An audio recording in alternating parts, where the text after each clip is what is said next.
ಶ್ರೇಷ್ಠ ಗುಣ. ನಮಗಾಗಿ ಏನನ್ನಾದರೂ ಮಾಡುವ ಜೊತೆಗೆ ಒಂದಷ್ಟು ಸಮಾಜಕ್ಕೆ ಏನಾದರೂ ಮಾಡಬೇಕೆನ್ನುವ ಉದ್ದೇಶದಿಂದ ನಡೆದಂತಹ ಒಂದು ಅರ್ಥಪೂರ್ಣ ಕಾರ್ಯಕ್ರಮದ ಬಗ್ಗೆ ಇವತ್ತು ನಮ್ಮ ಕಾರ್ಯಕ್ರಮದಲ್ಲಿ ನಿಮಗೆಲ್ಲರಿಗೂ ತಿಳಿಸಿಕೊಳ್ಳಲಿದ್ದೇವೆ. ಇದು ಇವತ್ತಿನ ವಿಶೇಷ ಕಾರ್ಯಕ್ರಮ. ನಾನು Nikhita Pujari. Save charitable trust registered ಇದರ ವತಿಯಿಂದ ದಿವಂಗತರಾದ ಕೊಂಕಣಿ ಸರ್ದಾರ್ ಬಸ್ತಿ ವಾಮನ ಶೆಣೈ, ಮಂಗಳ ನಾಯಕ್ ಮಂಗಳೂರು, ಪ್ರಮೋದ್ ಜಿ ಕಾಮತ್ ಮಂಗಳೂರು ಹಾಗೂ ಗಿರೀಶ್ ಪ್ರಭು ಬಂಟ್ವಾಳ ಇವರ ಸ್ಮರಣಾರ್ಥ 56 ಅಶಕ್ತ ಕುಟುಂಬಗಳಿಗೆ ಸಹಾಯ ನಿಧಿಯನ್ನ ವಿತರಿಸಲಾಯಿತು. ಕಾರ್ಯಕ್ರಮವು ಯಾವ ರೀತಿಯಾಗಿ ನಡೆಯಿತು ಹೇಳ್ತೇವೆ ನೋಡಿ. ರಮಣ ಸ್ವಾಮಿ ಅಣುರೇಣು ವ್ಯಾಪಿಯ ಪರಮ ಪೂಜನಿ, ಅಣುರೇಣು ವ್ಯಾಪಿಯ ಪರಮ ಪೂಜನಿ, ಸಲಹೋ ಸಲಹೆ ಭಕುತರ ಪ್ರೇಮಿ, ಸಲಹೋ ಸಲಹೆ ಭಕುತರ ಪ್ರೇಮಿ, ವಟಪುರ ವೆಂಕಟರಮಣ ಸ್ವಾಮಿ, ವಟಪುರ ವೆಂಕಟರಮಣ ಸ್ವಾಮಿ, ವಟಪುರ ವೆಂಕಟರಮಣ ಸ್ವಾಮಿ.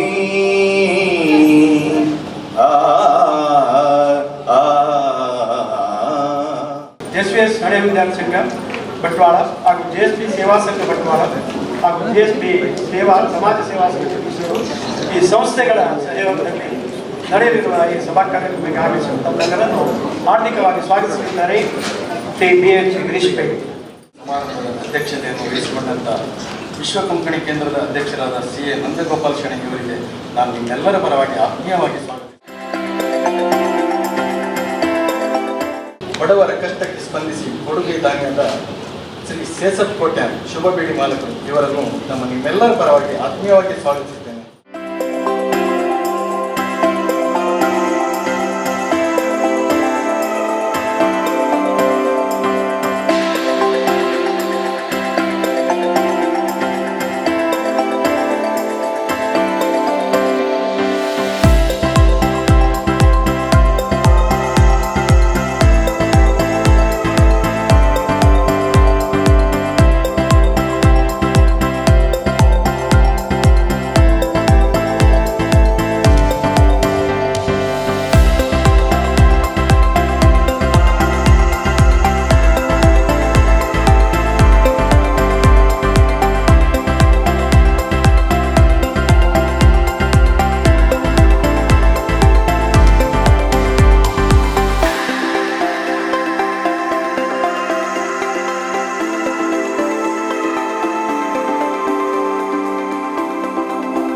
ಪರೋಪಕಾರಾರ್ಥಯ ವಹಂತಿ ನದ್ಯ.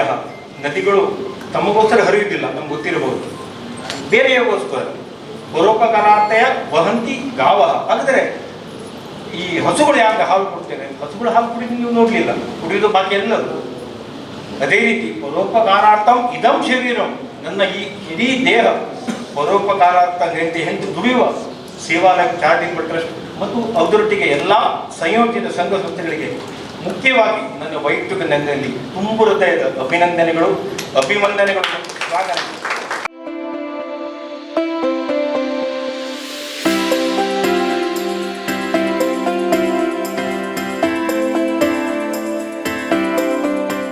ಒಂದು 50 ವರ್ಷ ಮುಂಚೆ ಈ ಬಂಟ್ವಾಳದಲ್ಲೇ ಬೀಡಿ ಉದ್ಯಮವನ್ನು ನಡೆಸಿಕೊಂಡು ಬಂದು ಇವತ್ತು ಉತ್ತುಂಗಕ್ಕೇರಿ ಇವತ್ತು ತನ್ನ ಕೈಯಿಂದ ಎಷ್ಟು ಜನರಿಗೆ ಸಾಧ್ಯ ಉಂಟು ಅಷ್ಟು ಜನರಿಗೆ ತನ್ನ ಕೈಯಿಂದ ಮುಕ್ತದಾನಿಯಾಗಿ ಎಲೆಮರೆ ಕಾಯಂತಿದ್ದು ದಾನ ಮಾಡುವಂತಹ ವ್ಯಕ್ತಿಯನ್ನು ನಾವು ನಾಡದೊಂದು ಗುರುತಿಸಬೇಕಂತೇಳಿ ಅವರನ್ನು ಇವತ್ತು ಇಲ್ಲಿ ಕರೆದಿದ್ದೇವೆ.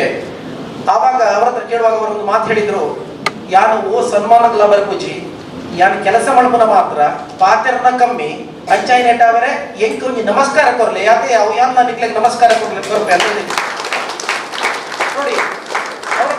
ಅವರ ಒಂದು ಉದ್ದೇಶ ನೋಡಿ, ಎಲೆಮರೆ ಕಾಯಿ ನಮ್ದು ಒಂದು ಸಣ್ಣ ನಾನು ಶಾಲೆಯಲ್ಲಿ ಒಂದು ಕೇಳಿದಂತ ಪದ, ನಮಗೆ ಪದ್ಯ ಇತ್ತು, ವನಸುಮದೊಳನ್ನ ಜೀವನವು ವಿಕಸಿಸುವಂತೆ ಮನವನ್ನನುಗೊಳಿಸು ಗುರುವೇ ದೇವ, ಜನಕ್ಕೆ ಸಂತಸವೀವ ಘನನು ನಾನೆಂಬ ಹೆಗಳಿಕೆಗೆ ಕೊರೆಯದೆ, ಜಗದ ಪೊಗಳಿಕೆಗೆ ಬಾಯಿ ಬಿಡದೆ, ತಾನೆಲೆಯ ಪಿಂತಿರ್ದು ದೀನತೆಯ ತೋರಿ ಅಭಿಮಾನವನ್ನು ತೊರೆದು ಕೃತಜ್ಞತೆಯ ಪಡೆಯುವಂತೆ ಅಂತೇಳಿ ಇದು ಸೇವ್ ಲೈಫ್ ಚಾರಿಟೇಬಲ್ ಟ್ರಸ್ಟಿಗೂ ಆಗ್ತದೆ, ಸೇಸಪ್ಪಣ್ಣನವರಿಗೂ ಆಗ್ತದೆ, ನಮ್ಮ ಇಲ್ಲಿ ಅಧ್ಯಕ್ಷರು ಕೂತ್ಕೊಂಡಿದ್ದಾರೆ ಅವರಿಗೂ ಆಗ್ತದೆ, ಈ ಶಾಲಾ ಅವರ ಎಲ್ಲ ಸಂಚಾಲಕರು ಇವರು ನಮ್ಮ ಟ್ರಸ್ಟೀಸ್ಗಳೆಲ್ಲ ಕೂತ್ಕೊಂಡಿದ್ದಾರೆ, ನಮ್ಮ ಯೋಗೀಶಾಚಾರ್ಯರು ಕೂತ್ಕೊಂಡಿದ್ದಾರೆ, ಇವರಿಗೆಲ್ಲ ಅನ್ವಯ ಆಗ್ತದೆ. ಯಾಕೆಂತ ಹೇಳಿದ್ರೆ ಎಲೆಮರೆ ಕಾಯಿ. ನಮ್ಮ ದೇಹದ ಯಾವುದೇ ಭಾಗಕ್ಕೆ ಸಣ್ಣ ಗಾಯ ಆದರೆ ಅದು ನಮ್ಮ ಇಡೀ ಶರೀರಕ್ಕೆ ನೋವನ್ನು ಕೊಡ್ತದೆ. ನಾವು ಅದನ್ನು ಸಕಾಲದಲ್ಲಿ ಚಿಕಿತ್ಸೆ ಪಡೆಯಬೇಕು. ಇಲ್ಲದಿದ್ದರೆ ಉಲ್ಬಣಗೊಂಡ್ರೆ ಅದು ಅನಾಹುತಕ್ಕೆ ಕಾರಣವಾಗ್ತದೆ ಎಂಬ ಒಂದು ಮಾತನ್ನು ಹೇಳ್ತೀನಿ. ಅದನ್ನು ನಾವು ಸಮಾಜಕ್ಕೆ ಹೋಲಿಕೆ ಮಾಡುವಾದರೆ ನಮ್ಮ ಸಮಾಜದಲ್ಲಿ ಕೂಡ ಕೆಲವು ಬೇರೆ ಬೇರೆ ಸಂದರ್ಭದಲ್ಲಿ ಬೇರೆ ಬೇರೆ ಸಮಯದಲ್ಲಿ ಯಾವುದ ಒಂದು ನೋವನ್ನು ಅನುಭವಿಸುವರು ಅನ್ನು ನಾವು ಕಾಣಬಹುದು. ಈ ಸಂದರ್ಭದಲ್ಲಿ ನಾಗರಿಕರಾಗಿ ಈ ಸಮಾಜದ ಭಾಗವಾಗಿ ಅವರಿಗೆ ಒಂದು ಸ್ಪಂದನೆ ಮಾಡಲಿಕ್ಕೆ, ಅವರಿಗೆ ಒಂದು ಸಹಾಯ ಮಾಡುವ ಕರ್ತವ್ಯ ಮತ್ತು ಜವಾಬ್ದಾರಿ ನಮ್ಮದು ಕೂಡ. ನಾವು ಸಮಾಜ ಸೇವೆ ಅಂತ ಹೇಳುವಾಗ ನಾವು ಸಾಮಾನ್ಯ ಒಂದು ಅಭಿಪ್ರಾಯ ಏನುಂಟಂದ್ರೆ ಸಮಾಜ ಸೇವೆ ಮಾಡಬೇಕಾದ್ರೆ ಬೇಕಾದಷ್ಟು ದುಡ್ಡು ಬೇಕು, ಹಿಂದೆ ಜನ ಬೇಕು ಅಂತೇಳಿ ನಮಗೆ ಒಂದು ಅನಿಸಿಕೆ ಇರ್ಬೋದು. ಆದರೆ ಅದು ತಪ್ಪು. ಸಮಾಜ ಸೇವೆ ಮಾಡಬೇಕಾದ್ರೆ ಮುಖ್ಯವಾಗಿ ನಮಗೆ ಬೇಕು ಒಂದು ಆಸಕ್ತಿ ಬೇಕು, ಸಹಾಯ ಮಾಡಬೇಕಂತ ಮನಸ್ಸು ಬೇಕು, ಸ್ವಲ್ಪ ಸಮಯ ಬೇಕು, ಜೊತೆಗೆ ಸ್ವಲ್ಪ ಪ್ರಾಮಾಣಿಕತೆ ಬೇಕು, ಮುಖ್ಯವಾಗಿ ಒಂದು ಬೇಕು ದೃಷ್ಟಿ ಬೇಕು. ದೃಷ್ಟಿ ಅಂದರೆ ವಿಷನ್. ನಾವು ನಾಳೆ ಬರುವ ಮುಂದಿನ ದಿನಗಳಲ್ಲಿ ನಾವು ಹೇಗೆ ಆಗಬೇಕಾದ್ರೆ ನಾವು ಈಗ ಏನು ಮಾಡಬೇಕು ಅಂತ ಒಂದು ನಮಗೆ ಒಂದು ದೃಷ್ಟಿ ಬೇಕು. ಇದು ಸಮಾಜ ಸೇವೆಗೆ ಒಂದು ಮುಖ್ಯ ಅಂಶ. ನಾವು ಇವತ್ತಿನ ಸಂದರ್ಭಕ್ಕೆ ನಾವು ಹೇಳುವುದಾದ್ರೆ ಸ್ವಲ್ಪ ದಿವಸ ಮುಂಚೆ ಅಂದರೆ ಬಸ್ತಿ ಶೆಣೆಮಾಮ ಅವರು ನಿಧನರಾದ ಒಂದು ವಾರದಲ್ಲಿ ವ್ಯಾಯಾಮಶಾಲೆಯಲ್ಲಿ ಶ್ರದ್ಧಾಂಜಲಿ ಸಭೆಯನ್ನು ಏರ್ಪಡಿಸಿದ್ವಿ. ನಾವು ತುಂಬ ಜನ ಇದ್ದೆವು. ಶೆಣೆಮಾಮರು ಸಾರಿಗೆ ಸಂಸ್ಥೆಯಲ್ಲಿದ್ದರು, ಬ್ಯಾಂಕಿಗೆ ಸೇರಿದ್ರು, ಬ್ಯಾಂಕ್ನಲ್ಲಿ ಪ್ರಬಂಧಕರಾದರು, ಸಂಗೀತ ಶಾಲೆ ಮಾಡಿದರು, ವ್ಯಾಯಾಮ ಶಾಲೆ ಮಾಡಿದರು. ವ್ಯಾಯಾಮ ಶಾಲೆ ಯುವಕರನ್ನು ತೆಗೆದುಕೊಂಡು ಹಳ್ಳಿಯಿಂದ ದಿಲ್ಲಿವರೆಗೆ ಪ್ರದರ್ಶನ ಕೊಟ್ಟರು, ಶಾಲಾ ಸಂಚಾಲಕರಾದರು, ಪುಸ್ತಕ ಬಂದೇಟ ಮಾಡಿದರು, ಧಾರ್ಮಿಕ ಕಾರ್ಯಕ್ರಮದಲ್ಲಿ ಭಾಗಿಯಾದರು, ಕೊಂಕಣಿ ಕೇಂದ್ರ ಮಾಡಿದರು, ವಿಶ್ವ ಕೊಂಕಣಿ ಮಾಡಿದರು. ಹೀಗೆಲ್ಲವನ್ನು ನಾವು ಅವರ ಗುಣಗಾನವನ್ನು ಮಾಡಿದೆವು. ಅನೇಕ ಬೇರೆ ಬೇರೆ ಕಾರ್ಯ ಚಟುವಟಿಕೆಗಳನ್ನು ಮಾಡಿ ಸಾಕಷ್ಟು ಸಮಾಜಕ್ಕೆ, ಊರಿಗೆ, ಜನರಿಗೆ ಸೇವೆ ಮಾಡ್ತಾ ಇರುವಂಥವರ ಮಧ್ಯದಲ್ಲಿ ಕೂತಿರುವಂಥದ್ದು. ಇನ್ನೊಂದು ಕಡೆಯಲ್ಲಿ ಅನಿವಾರ್ಯವಾಗಿ ಇವತ್ತಿನ ದಿವಸದಲ್ಲಿ ಈ ಸಹಾಯ ಪಡ್ಕೊಳ್ಳೇಬೇಕಾದಂಥ ಅನಿವಾರ್ಯತೆಗೆ ಒಳಗಾಗಿರುವಂತಹ ವ್ಯಕ್ತಿಗಳು. ಇವರ ಮಧ್ಯದಲ್ಲಿ ನಮಗೇನೋ ಒಂದು ರೀತಿಯ ಒಂದು ಕಡೆಯಿಂದ ತಳಮಳ, ಒಂದು ಕಡೆಯಿಂದ ಏನೋ ನಾನು ತಪ್ಪು ಮಾಡ್ತಾ ಇದ್ದೇನೆ ಅಂತಿರುವಂಥದ್ದು ಅನ್ನಿಸ್ತಾ ಇದೆ ನನಗೆ. ಸಹಾಯ ಮಾಡುವಂಥವರು, ಸಹಾಯ ಪಡ್ಕೊಳ್ಳುವಂಥವ್ರು, ಸಹಾಯ ಮಾಡುವಂಥವರಿಗೆ ಅವರಿಗೊಂದು ರೀತಿಯ ತೃಪ್ತಿ ಇರ್ತದೆ, ಸಹಾಯ ಪಡ್ಕೊಳ್ಳುವಂಥವರಿಗೆ ಅವರದ್ದೇ ಆದಂತಹ ಕಾರಣಗಳಿರ್ತವೆ. ಆದರೆ ಇವರನ್ನು ಜೊತೆ ಸೇರಿಸಿ ನಾನೀಗ ಇಲ್ಲಿ ಸೇರಿರುವಂಥ, ಇಲ್ಲಿ ಬಂದಿರುವಂಥ ವ್ಯಕ್ತಿಗಳಲ್ಲಿ ಅನೇಕ ಜನರಿಗೆ ಅದು ಗೊತ್ತಿರ್ಬೋದು. ಈ ಕೆಲಸ ಮಾಡ್ತಾ ಇರುವಂಥ ತಂಡ ಏನಿದೆ, ಅರ್ಜುನ್ ಭಂಡಾರ್ಕರ್ ನೇತೃತ್ವ ಏನಿದೆ, ನಾಗೇಂದ್ರ ಪಾಳಿಗರ್ ಅಂತವರ ಪ್ರೋತ್ಸಾಹ ಏನಿದೆ, ಇದೆಲ್ಲವನ್ನು ನಾನು ಹತ್ತಿರದಿಂದ ಗಮನಿಸುವಂಥವ್ರು. ಮಂಗಳೂರು ಕೆನರಾ ಬ್ಯಾಂಕ್ನ ಮಹಾಪ್ರಬಂಧಕರಾದ ಬಿ ಯೋಗೀಶಾಚಾರ್ಯ ಅವರು ಕಾರ್ಯಕ್ರಮವನ್ನು ಉದ್ಘಾಟಿಸಿ ಶುಭ ಹಾರೈಸಿದ್ರು. ಉದ್ಯಮಿ ಸೇಸಪ್ಪ ಕೋಟ್ಯನ್ ಪಚ್ಚಿನಡ್ಕ, ಬಂಟ್ವಾಳ ಯಶವಂತ ವ್ಯಾಯಾಮ ಶಾಲೆಯ ಆಡಳಿತ ಸಮಿತಿಯ ಅಧ್ಯಕ್ಷ ಪಿ ನಾರಾಯಣ, ಬಂಟ್ವಾಳ ಯಶವಂತ ವ್ಯಾಯಾಮ ಶಾಲೆಯ ಆಡಳಿತ ಸಮಿತಿ ಅಧ್ಯಕ್ಷ ಪಿ ನಾರಾಯಣ್ ಕಾಮತ್, ಬಂಟ್ವಾಳ ಶ್ರೀ ತಿರುಮಲ ವೆಂಕಟರಮಣ ಸ್ವಾಮಿ ದೇವಳದ ಆಡಳಿತ ಮುಕ್ತೇಸರ ಪಿ ಪ್ರವೀಣ್ ಕಿಣಿ, ಬಿಸಿ ರೋಡ್ ಜಿಎಸ್ಬಿ ಸೇವಾ ಸಮಿತಿಯ ಅಧ್ಯಕ್ಷ ಸುರೇಶ್ ನಾಯಕ್, ಬಿಸಿ ರೋಡ್ ಎಸ್ಪಿಎಸ್ ಶಾಲಾ ಹಳೆ ವಿದ್ಯಾರ್ಥಿ ಸಂಘದ ಕಾರ್ಯದರ್ಶಿ ಬಿ ಸರ್ವೋತ್ತಮ ಬಾಳಿಗ, ಪಾಣೆಮಂಗಳೂರು ಶ್ರೀ ವೀರವಿಠಲ ದೇವಸ್ಥಾನದ ಆಡಳಿತ ಮುಕ್ತೇಸರ ಪಿ ರಘುವೀರ್ ಭಂಡಾರ್ಕರ್, ಬಂಟ್ವಾಳ ಶ್ರೀ ಸೀತಾರಾಮ ದೇವಸ್ಥಾನದ ಆಡಳಿತ ಮುಕ್ತೇಸರಾದ ಅಜಯ ಕೊಂಬ್ರಬೇಲ್, ಸ್ವರ್ಣೋದ್ಯಮಿ ನಾಗೇಂದ್ರ ವಿ ಬಾಳಿಗ, ಉದ್ಯಮಿ ಬಸ್ತಿ ಮಾಧವ ಶೆಣಿ ಅತಿಥಿಗಳಾಗಿ ಭಾಗವಹಿಸಿದ್ರು. ಸೇವ್ ಚಾರಿಟೇಬಲ್ ಟ್ರಸ್ಟ್ನ ಅಧ್ಯಕ್ಷ ಅರ್ಜುನ್ ಭಂಡಾರ್ಕರ್ ಪ್ರಸ್ತಾವನೆಗೆ ಇದ್ರು. ಕಾರ್ಯದರ್ಶಿ ಸಂಜಯ್ ಭಟ್, ಕೋಶಾಧಿಕಾರಿ ಭಾಗ್ಯಶ್ರೀ ಭಂಡಾರ್ಕರ್, ಸದಸ್ಯ ಗಿರೀಶ್ ಪೈ ಬಂಟ್ವಾಳ ಉಪಸ್ಥಿತರಿದ್ದರು. ವಸಂತ್ ಪ್ರಭು ವಂದಿಸಿದ್ರು. ಸೇವ್ ಚಾರಿಟೇಬಲ್ ಟ್ರಸ್ಟ್ ಇದರ ವತಿಯಿಂದ ಕೋವಿಡ್ ಸಂದರ್ಭದಲ್ಲೂ ಆಸ್ಪತ್ರೆಗಳಿಗೆ ವಿವಿಧ ಸಲಕರಣೆ, ಸಾವಿರಾರು ಕುಟುಂಬಕ್ಕೆ ಆಹಾರ ಧಾನ್ಯದ ಕಿಟ್ ಅನ್ನ ವಿತರಿಸಲಾಗಿತ್ತು. ಇವತ್ತು ಅರ್ಜುನ್ ಭಂಡಾರ್ಕರ್ ಅವರನ್ನು ಸ್ವತಃ ಮುಖತಃ ಭೇಟಿ ಮಾಡುವ ಒಂದು ಅವಕಾಶ ಸಿಕ್ಕಿತ್ತು. ಅವರು ಒಂದು ಸಾಫ್ಟ್ವೇರ್ ಇಂಜಿನಿಯರ್ ಅಂತ ನನಗೆ ಈಗ ತಿಳಿದು ಬಂತು. ಇಂತಹ ಒಂದು ವ್ಯಕ್ತಿಯನ್ನು ಹೊಂದಿರುವ ಒಂದು ಬಂಟ್ವಾಳ ಪೇಟೆಯ ಜನ ನಿಜಕ್ಕೂ ಧನ್ಯರು ಅಂತ ನಾನು ಭಾವಿಸ್ತೇನೆ.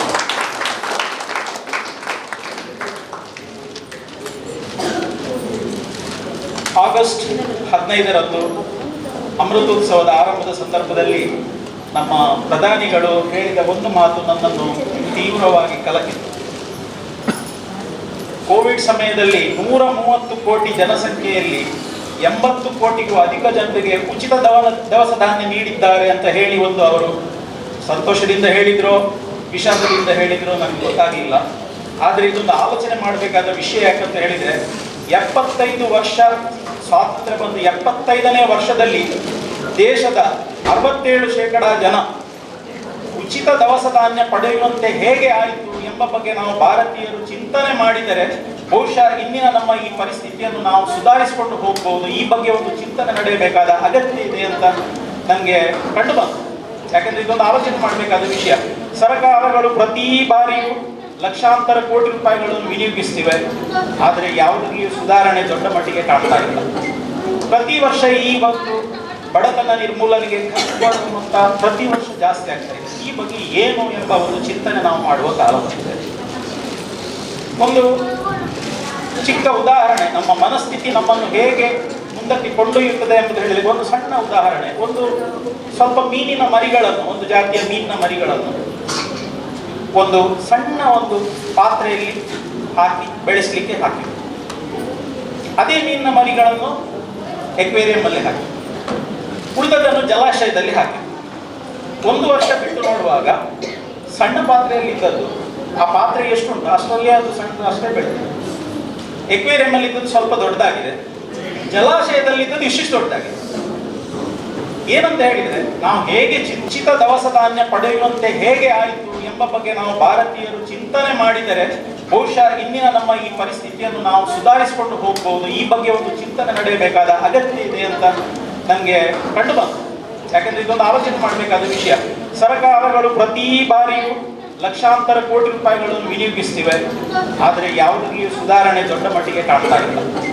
ಪ್ರತಿ ವರ್ಷ ಈ ಒಂದು ಬಡತನ ನಿರ್ಮೂಲನೆಗೆ ಖರ್ಚು ಮಾಡುವಂತ ಪ್ರತಿ ವರ್ಷ ಜಾಸ್ತಿ ಆಗ್ತಾ ಇದೆ. ಈ ಬಗ್ಗೆ ಏನು ಎಂಬ ಒಂದು ಚಿಂತನೆ ನಾವು ಮಾಡುವ ಕಾಲ ಬಂದಿದೆ. ಚಿಕ್ಕ ಉದಾಹರಣೆ, ನಮ್ಮ ಮನಸ್ಥಿತಿ ನಮ್ಮನ್ನು ಹೇಗೆ ಮುಂದಕ್ಕೆ ಕೊಂಡೊಯ್ಯುತ್ತದೆ ಎಂಬುದು ಹೇಳಿದರೆ ಒಂದು ಸಣ್ಣ ಉದಾಹರಣೆ. ಒಂದು ಸ್ವಲ್ಪ ಮೀನಿನ ಮರಿಗಳನ್ನು, ಒಂದು ಜಾತಿಯ ಮೀನಿನ ಮರಿಗಳನ್ನು ಒಂದು ಸಣ್ಣ ಒಂದು ಪಾತ್ರೆಯಲ್ಲಿ ಹಾಕಿ ಬೆಳೆಸಲಿಕ್ಕೆ ಹಾಕಿ, ಅದೇ ಮೀನಿನ ಮರಿಗಳನ್ನು ಎಕ್ವೇರಿಯಂ ಅಲ್ಲಿ ಹಾಕಿ, ಉಳಿದದನ್ನು ಜಲಾಶಯದಲ್ಲಿ ಹಾಕಿ. 1 ವರ್ಷ ಬಿಟ್ಟು ನೋಡುವಾಗ ಸಣ್ಣ ಪಾತ್ರೆಯಲ್ಲಿ ಇದ್ದದ್ದು ಆ ಪಾತ್ರೆ ಎಷ್ಟುಂಟು ಅಷ್ಟರಲ್ಲೇ ಅದು ಸಣ್ಣ ಅಷ್ಟೇ ಬೆಳೆದಿದೆ. ಎಕ್ವೇರಿಯಂ ಅಲ್ಲಿ ಇದ್ದದ್ದು ಸ್ವಲ್ಪ ದೊಡ್ಡದಾಗಿದೆ, ಜಲಾಶಯದಲ್ಲಿದ್ದದ್ದು ಇಷ್ಟಿಷ್ಟು ದೊಡ್ಡದಾಗಿದೆ. ಏನಂತ ಹೇಳಿದ್ರೆ, ನಾವು ಹೇಗೆ ಚಿಂತನೆ ಮಾಡ್ತೇವೆ ಆ ರೀತಿ ನಾವು ಬೆಳೆದುಕೊಂಡು, ನಾವು ಚಿಕ್ಕದಾಗಿ ನಾವೇ ಸಣ್ಣವರು, ನಮ್ಮಷ್ಟು ಕಷ್ಟದವರು ಯಾರಿಲ್ಲ ಎಂಬ ಒಂದು ಚಿಂತನೆ ಇಟ್ಕೊಂಡು ನಾವು ಅದನ್ನೇ ದಿನ ಯೋಚಿಸ್ತಾ ಇದ್ರೆ ನಾವು ಹಾಗೆ ಬಿಡ್ತೇವೆ. ಈ ಬಗ್ಗೆ ನಮ್ಮ ಒಂದು ಸಮಾಜ ಬಾಂಧವರು ಎಲ್ಲರೂ, ಯಾಕಂದ್ರೆ ಇವತ್ತು ನೀವೊಂದು ಯಾರ ಒಂದು ಮೇಲೆ ಸ್ಥಾನಕ್ಕೆ ತಲುಪಿದ ವ್ಯಕ್ತಿಯನ್ನು ನೋಡಿದರೆ ಒಂದು ಕಾಲದಲ್ಲಿ ಅವರು ಅತ್ಯಂತ ಸಣ್ಣ ಮಟ್ಟಿಗೆ ತುಂಬಾ ಕಷ್ಟದಲ್ಲಿ ಇದ್ದವರು. ನಮ್ಮ ಒಂದು ಚಿಂತನೆ ದೊಡ್ಡ ಮಟ್ಟಿಗೆ ಒಂದು ವ್ಯತ್ಯಾಸವನ್ನು ಮಾಡಬಲ್ಲದು ಅಂತ ಒಂದು ನನ್ನ ಭಾವನೆ. ಇದು ಇಲ್ಲಿ ಇವತ್ತು ಬಂದು ಬಾಂಧವರಿಗೆ ಎಲ್ಲ ನನ್ನ ಒಂದು ಈ ವಿಚಾರ ನಾನು ಹೇಳಲಿಕ್ಕೆ ಕಾರಣ ಏನಂತ ಹೇಳಿದ್ರೆ, ನೀವು ಸ್ವಲ್ಪ ಈ ಬಗ್ಗೆ ಆಲೋಚನೆ ಮಾಡಿಕೊಂಡು ಜೀವನದಲ್ಲಿ ಮುಂದೆ ಬರಲಿಕ್ಕೆ ಒಂದು ಪ್ರಯತ್ನ ಮಾಡಬೇಕು.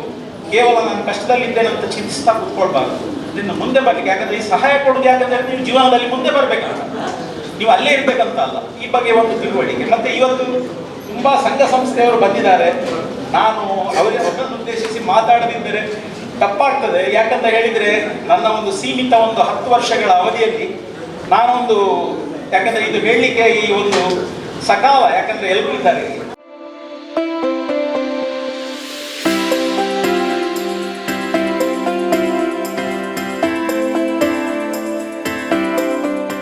ನಿಜವಾಗಿಯೂ ಕಷ್ಟದಲ್ಲಿದ್ದವರಿಗೆ ನಮ್ಮ ಸಹಾಯಹಸ್ತ ಯಾವಾಗಲೂ ಇದೆ.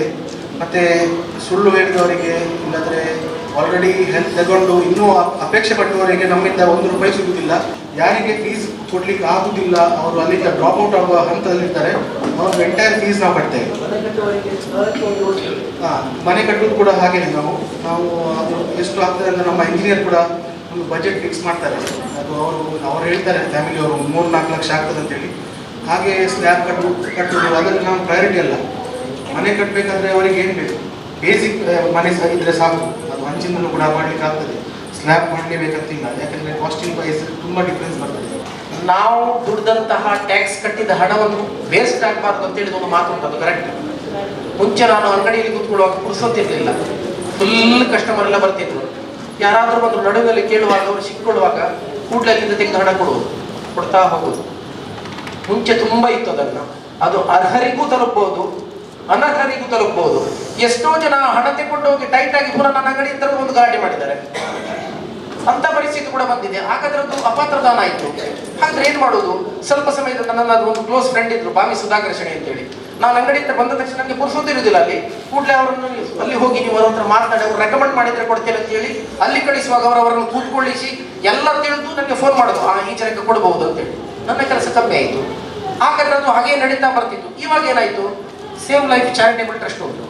ಎಂಥದಿದ್ರು ಯಾರು ಬಂದರು, ಹೌದು ನಿಮಗೆ ಉಪಕಾರ ಆಗ್ತದೆ, ನಿಮಗೆ ಹೆಲ್ಪ್ ಆಗ್ತದೆ, ಎಲ್ಲ ಆಗ್ತದೆ, ಆದರೆ ನಮ್ಮ ಟ್ರಸ್ಟ್ ಉಂಟು, ನೀವು ಅಲ್ಲಿ ಹೋಗಿ ಮಾತಾಡಬೇಕು ಅಂತೇಳಿ ನಾನು ಟ್ರಸ್ಟಿಗೆ ಕಳಿಸುವಾಗ ಭಂಡಾರಕರ್ ಅವರನ್ನೆಲ್ಲ ನೋಡಿಕೊಂಡು ಅವರದ್ದೆಲ್ಲ ವಿಷಯ ತಿಳಿದುಕೊಂಡು ಆದ ನಂತರ ನನ್ಗೆ ಹೇಳ್ತಾರೆ, ಹೌದು ಅವರಿಗೆ ನಾವು ಹೆಲ್ಪ್ ಮಾಡಿದೆ ಅಂತ ನನ್ನಿಂದ ಏನು ಕೊಡಬೇಕಂತ ಅವ್ರಿಗೆ ನಾನು ಕೊಡ್ತಾ ಹೋಗುದು.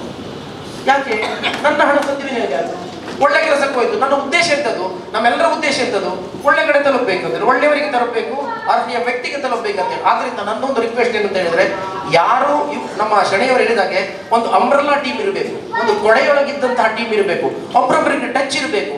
ನಾವೆಲ್ಲ ಸೇರಿ ನಮ್ದು ಗುರಿ ಒಂದೇ, ಎಲ್ಲರದ್ದು ಗುರಿ ಒಂದೇ, ಏನು, ಇನ್ನೊಬ್ಬರಿಗೆ ಒಳ್ಳೇದಾಗಬೇಕು, ಲೋಕ ಸಮಸ್ತ ಸುಖಿನೋ ಭವಂತು ಅಂತ ಹೇಳಿದಂಥ ಗುರಿ. ಆ ಗುರಿಗೋಸ್ಕರ ಇವತ್ತು ಈ ಸೇವ್ ಲೈಫ್ ಚಾರಿಟೇಬಲ್ ಟ್ರಸ್ಟ್ ಆಗಲಿ, ನಮ್ಮ ಕೊಂಕಣಿ ಇದರಿಂದ ಆಗಲಿ, ಅವರಲ್ಲದ್ರೆ ನಮ್ಮ ನಂದಗೋಪಾಲ ಶೆಣಿ ವೈಯಕ್ತಿಕವಾಗಿ ಆಗಲಿ, ನಾವೆಲ್ಲ ಸೇರಿಕೊಂಡು ಮಾಡಬೇಕಂತೇಳಿ ಅವರ ಸಲಹೆಯನ್ನ ಅರ್ಜುನ್ ಭಂಡಾರಕರ್ ಅವರದ್ದು ಮಾತನಾಡಿದ ವಿಷಯವನ್ನು ನಾವೆಲ್ಲ ಸೇರಿಸಿಕೊಂಡು ಎಲ್ಲರೂ ಇದಕ್ಕೆ ಕೈ ಜೋಡಿಸಬೇಕಂತ ಹೇಳಿಕೊಂಡು ನಾನು 2 ಮಾತನ್ನು ಹೇಳಿ ಮುಕ್ತಾಯ ಮಾಡ್ತೇನೆ. ಈ ಕಾರ್ಯಕ್ರಮದ ಅಧ್ಯಕ್ಷ ಸ್ಥಾನವನ್ನು ಇವತ್ತು ನಮ್ಮ ಖ್ಯಾತ ಸಿ ಅವರಾದ ಸಿ ಎ ನಂದಗೋಪಾಲ್ ಶೆಣಿ ಅವರ, ಶ್ರೀ ಸಿ ಎ ನಂದಗೋಪಾಲ್ ಶೆಣಿ ಅವರಿಗೆ ನಮಗೆ ಈಗ ಒಂದು ಸಂಬಂಧ ಉಂಟು. ಅವರ ಮಗಳನ್ನು ಬಂಟ್ವಾಳಕ್ಕೆ ಕೊಟ್ಟಿದ್ದಾರೆ ಅವರು. ಹಾಗೆ ನಮ್ಮ ಯಾವಾಗಲೂ ಹೇಗೆ ಅಂದರೆ, ನಾವು ಬಂಟ್ವಾಳಕ್ಕೆ ನಮ್ಮ ಹೆಣ್ಣನ್ನು ಬಂಟ್ವಾಳಕ್ಕೆ ತಂದದ್ದು ಅಥವಾ ಕೊಟ್ಟದ್ದು, ಅವರಿಗೆ ನಾವು ಹೆಚ್ಚು ಪ್ರಶಸ್ತಿ ಕೊಡ್ತೇವೆ ಪ್ರತಿ ಕಾರ್ಯಕ್ರಮದಲ್ಲಿ. ಹಾಗೆ ಅವರಿಗೆ ಒಂದು ವಿಶೇಷವಾದ ಪ್ರಶಸ್ತಿಯನ್ನು ಕೊಟ್ಟು ಇವತ್ತು ಈ ಒಂದು ಅಧ್ಯಕ್ಷ ಸ್ಥಾನವನ್ನು ವಹಿಸಿಕೊಂಡು ಒಳ್ಳೆ ಮಾತಾಡಿದ್ದಾರೆ. ನಿಜವಾಗಿ ನಮಗೆ ಸಮಾಜಕ್ಕೆ ಏನು ಬೇಕು ಇವತ್ತು ಅದನ್ನು ಅವರು ಕರೆಕ್ಟಾಗಿ ಹೇಳಿದ್ದಾರೆ. ನಾವೆಲ್ಲ ಅದನ್ನು ಪಾಲಿಸಬೇಕಂತ ಹೇಳ್ತಾ ಅವರಿಗೂ ನಾನು ನಮ್ಮ ಎಲ್ಲ ಸಂಸ್ಥೆಗಳ ಪರವಾಗಿ ಹಾರ್ದಿಕವಾದ ಧನ್ಯವಾದಗಳನ್ನು ಸಮರ್ಪಿಸ್ತೇನೆ. ನಮ್ಮ ಒಂದು ಕೂಟ ಇತ್ತು, ಅವರು ನಮ್ಮನ್ನೆಲ್ಲ ಕರೀತಿದ್ರು, ಅವರ ಸಲಹೆ ಸೂಚನೆ ನೀಡುತ್ತಿದ್ರು. ಹಾಗೆ ಎಲ್ಲ ಕೆಲಸವನ್ನು ಬಸ್ತಿ ವಾಮನ್ ಶೆಣಿ ಅವರ ಕೆಲಸದಲ್ಲಿ ನಾನು ತುಂಬ ಅವರೊಟ್ಟಿಗೆ ಇದ್ದು ಅವರ ಅನುಭವಗಳನ್ನು ನಮಗೆ ಅವರು ಕೊಟ್ಟಿದ್ದಾರೆ. ಹಾಗೆ ಅವರ ಒಂದು ಈ ಚಿಂತನೆಯಲ್ಲಿ ನಾವು ಈ ಕಾರ್ಯಕ್ರಮ ಮಾಡುವಾಗ ಬಸ್ತಿ ಮಾಧವ ಶೆಣಿಯವರು ಕೂಡ ಅವರಿಂದ ಮ್ಯಾಕ್ಸಿಮಮ್ ಸಹಾಯ ಮಾಡ್ತೇನೆ ಅಂತ ಹೇಳಿ ಅವರು ಮಾಡಿದ್ದಾರೆ. ಹಾಗೆ ಅವರಿಗೆ ಕೂಡ ಇವತ್ತು ಅವರ ತಂದೆಯವರ ಫೋಟೋವನ್ನು ಅನಾವರಣ ಮಾಡುವುದು ಅಲ್ಲದೆ ಅವರು ಇನ್ನೂ ಹೆಚ್ಚಿನ ಗೌಪ್ಯವಾದ ಕೆಲವು ಅವರು ದಾನವನ್ನು ಮಾಡ್ತಾ ಇದ್ದಾರೆ, ಯಾರಿಗೂ ಗೊತ್ತಾಗುದಿಲ್ಲ. ಅಂಥವರಿಗೆ ನಮ್ಮ ಒಂದು ಸ್ಥಾನ ಕೊಟ್ಟಿದ್ದೇವೆ ನಾವು. ಅವರು ನಮ್ಮ ಮುಂದಿನ ಎಲ್ಲ ಕಾರ್ಯಕ್ರಮಗಳಲ್ಲಿ ನಮಗೆ ಸಹಾಯ ವಸ್ತುವನ್ನು ನೀಡುವವರಿದ್ದಾರೆ. ಅವರಿಗೆ ಕೂಡ ಎಲ್ಲರ ಪರವಾಗಿ ಆರ್ಥಿಕವಾದ ಧನ್ಯವಾದಗಳನ್ನು ಸಮರ್ಪಿಸ್ತೇನೆ. ಈ ಕಾರ್ಯಕ್ರಮವು ಆ್ಯಕ್ಚುಲಿ ನಮ್ಮದು ಯಶವಂತ ವ್ಯಾಯಾಮಶಾಲೆ ಆಗೋದಿತ್ತು. ಆ ಕಾರ್ಯಕ್ರಮವನ್ನು ಅಲ್ಲಿ ಮಾಡಿದರೆ ಸ್ವಲ್ಪ ಅದೇ ಈಗ ಹೇಳಿದಾಗೆ ಸ್ವಲ್ಪ ಅಲ್ಲಿ ಇಷ್ಟು ವ್ಯವಸ್ಥೆ ಇಲ್ಲ. ಅಲ್ಲಿಗಿಂತ ಇಲ್ಲಿ ಮಾಡುವಂತ ನಾಗೇನ್ ಬಾಳಿಗರು ಹೇಳಿದ್ರು, ಎಲ್ಲ ವ್ಯವಸ್ಥೆ ನಾನು ಮಾಡಿಕೊಡ್ತೇನೆ, ಇಲ್ಲಿ ಮಾಡುವಂತ ಹೇಳಿ ನಮ್ಮ ನಾಗೇನ್ ಬಾಳಿಗರು ಈ ಹಾಲನ್ನು ನಮಗೆ ಫ್ರೀ ಕೊಟ್ಟಿದ್ದಾರೆ, ಉಚಿತವಾಗಿ ಕೊಟ್ಟಿದ್ದಾರೆ. ಹಾಗೂ ಎಲ್ಲ ವ್ಯವಸ್ಥೆಯನ್ನು ಅಚ್ಚುಕಟ್ಟಾಗಿ ಮಾಡಿದ್ದಾರೆ. ನಾಯಕ ಜಯ ಹೇ ಭಾರತ ಭಾಗ್ಯ ವಿಧಾತ पंजाब सिंध गुजरात मराठा द्राविड उत्कल बंगा विंध्य हिमाचल यमुना गंगा उच्छल जलधि तरंगा तव शुभ नामे जागे तव शुभ आशीष मागे गाये तव जय गाथा जनगण मंगलदायक जय हे भारत भाग्य विधाता जय हे जय हे जय हे जय जय जय जय हे। ಅನೇಕ ಗಣ್ಯಾತಿ ಗಣ್ಯರ ಉಪಸ್ಥಿತಿಯಲ್ಲಿ ನಡೆದ ಅಶಕ್ತ ಕುಟುಂಬಗಳಿಗೆ ಸಹಾಯ ನಿಧಿ ವಿತರಣಾ ಕಾರ್ಯಕ್ರಮವು ಬಹಳ ವಿಶೇಷವಾಗಿ ನಡೆದಿದ್ದು ಒಂದಷ್ಟು ಜನರ ಪಾಲಿಗೆ ಆಶಾಕಿರಣವಾಗಿದೆ. ಇನ್ನು ಹೆಚ್ಚಿನ ಸಮಾಜ ಸೇವಾ ಕಾರ್ಯಗಳು ಇವರಿಂದ ನಡೆಯಲಿ ಎಂದು ಆಶಿಸುತ್ತಾ ಇದಾಗಿತ್ತು ಈ ಹೊತ್ತಿನ ವಿಶೇಷತೆ. ನಿರಂತರ ಸುದ್ದಿ, ಮಾಹಿತಿ, ಮನೋರಂಜನೆಗಾಗಿ ನಮ್ಮ ಫೇಸ್ಬುಕ್ ಪೇಜ್ನ ಫಾಲೋ ಮಾಡಿ, ಯೂಟ್ಯೂಬ್ ಚಾನೆಲ್ ಸಬ್ಸ್ಕ್ರೈಬ್ ಮಾಡಿ.